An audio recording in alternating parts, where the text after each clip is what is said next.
البنت من ساعة ما اتولدت وهي نشيطة جدا، ولما كبرت كانت لو شاطت الكورة برجليها ممكن تطير أستاذها اللي متأمل بقاله 1000 سنة في الحيطة. رمت حرز في السماء، نزل مطر أنهى جفاف 3 سنين، والنمر الروحاني أول ما يشوفها بيقلب قطة.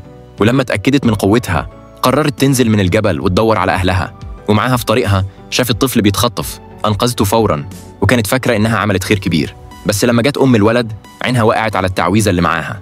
فكرت منشور ملكي كان بيقول إن بنت الإمبراطور المفقودة معاها نفس التعويذة. قررت تديها فاكهة علشان تنام، ولما البنت كلت نامت الست سرقت التعويذة ولبسها وخلت بنتها تدخل القصر مكانها. الجدة الإمبراطورة صدقت وعملت حفلة كبيرة ترحب بيها. أما البنت الحقيقية فوقت في معبد خربان، وفهمت اللي حصل تاني يوم دخلت القصر غضبة وواجهت الست وبنتها. وقبل ما توريهم حسيت إن الإمبراطور في خطر فسابتها وجرت على مكتبه. أول ما دخلت خيط أحمر نور وربطهم وقالت له إنها بنته، بس هو ما صدقش وكان هيطردها لولا إنها شافت إن الدواء اللي جايله مسموم. خبطته من إيده، أديت له حباية مضادة للسم وساعتها بدأ يصدق. طلبت منه يروح معاها الحفلة، رفض.